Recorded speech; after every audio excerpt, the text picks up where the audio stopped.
বলতে হয় এই বৈষম্য একটা গালি হিসাবে আজকে জনগণের সামনে আসছে। আজকে আমাদেরকে তাকাতে হবে, মানুষ কথা বলা শুরু করেছে। আমি ওই দিন কুমিল্লা রাত 8টার সময় কুমিল্লা থেকে ঢাকা রওনা হলাম। 2 ঘন্টা বাসা যাওয়ার কথা ছিল, রাত 4টায় আমি বাসায় গিয়েছি। সারা রাত আমি নিরাপত্তাহীনতার মধ্যে ভুগেছিলাম। সাথীয় বন্ধুরা, আমরা দেখেছি মানুষ রাস্তার মধ্যে যেভাবে আত্মচিৎকার করছে যে আমাদের নিরাপত্তা কে দিবে, সামনের গাড়ি থেকে যখন লুটপাট করে নিয়ে যায়, এগুলো আমরা বলি না, কারণ সরকারের বদনামি হবে। আমরা কার কথা, কার বদনামি কার কাছে করব? আমরা দেখলাম, আমি তখন 999 ফোন করলাম যে ভাইয়া আমরা নিরাপত্তাহীনতায় আমি গরিপুরে বসে আছি 3 ঘন্টা পর্যন্ত। আমি একটা পুলিশকে আমার চোখে পড়েনি। তারা বললে পুলিশ দেখছে, বললে আমার ফোনটা কেটে দেয়। এই হচ্ছে দেশের অবস্থা। আজকে এই অবস্থা থেকে উত্তরণের জন্য আজকে যেভাবে 20 দলীয় ঐক্যজোট থেকে আমরা 12 দলীয় ঐক্যজোট আন্দোলন করছি, আজকে বেগম জিয়া, তারেক জিয়ার নেতৃত্বে আজকে আমরা যে আন্দোলনে শরীক হয়েছি, হান্নান আহমেদ খান বাবলু যদি এখনো বেঁচে থাকতেন, উনি হয়তোবা, আমি জানি না উনি ওই দিন কিভাবে উনি রাতের হঠাৎ করে উনি মারা গেলেন, হয়তোবা এটাও একটা কারণ হতে পারে, হতাশার কারণে।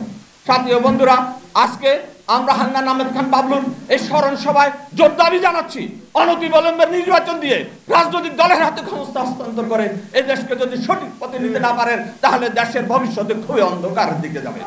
তাই আজকে আমি আমার বক্তব্য আর দীর্ঘায়িত করবো না। তার পাশাপাশি নজরুল ইসলাম খান সাহেব আছেন, আমি একটি কথা বলতে চাই। আপনারা জানেন শেখ হাসিনার আমলে এই সালমানের প্রমাণ হতে আরম্ভ করে যারা পুঁজিবাজারকে ধ্বংস করে দিয়েছে, লক্ষ লক্ষ টাকা আত্মসাৎ করে, কোটি টাকা, এবং অনেক বিনিয়োগকারী আত্মহত্যা করেছে। আজকে যদি তাকিয়ে দেখি, আজকে সিকিউরিটি এক্সচেঞ্জ কমিশনের চেয়ারম্যান কাকে নিয়োগ করা হলো?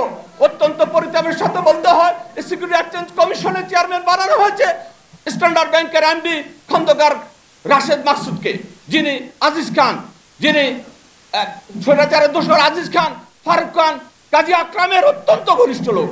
তখন তার দাড়ি ছিল না, এখন তার মুখে আমরা দেখতে পাই দাড়ি। সে এখন সিকিউরিটি এক্সচেঞ্জ, একটা ব্যাংকের সামান্য এমডিকে কিভাবে সিকিউরিটি এক্সচেঞ্জ কমিশনের চেয়ারম্যান নিয়োগ করা হয়? আজকে বিনিয়োগকারীরা জানে যে সে হচ্ছে অত্যন্ত আমাদের শ্রদ্ধার পাত্র, বর্তমান অর্থ উপদেষ্টা, তার নাকি বন্ধুর মেয়ের জামাই।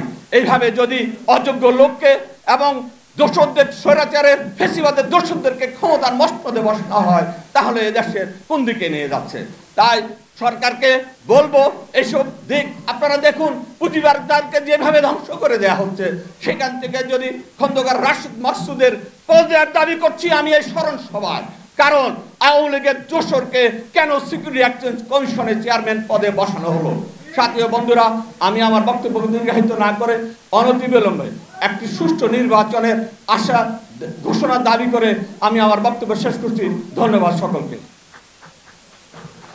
না, আমার স্মৃতিচারণে আমি বলতে চাই যে উনি আমাদের পারিবারিকভাবে বন্ধনে আবদ্ধ একজন ব্যক্তিত্ব।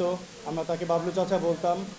ছোটবেলা থেকেই দেখেছি তার সংগ্রামী, তার আপোষহীন রাজনীতিক যেই আদর্শ, সেই আদর্শে আমরা অনুপ্রেরণা পেয়েছি। আমার বাবার খুব স্নেহভাজন।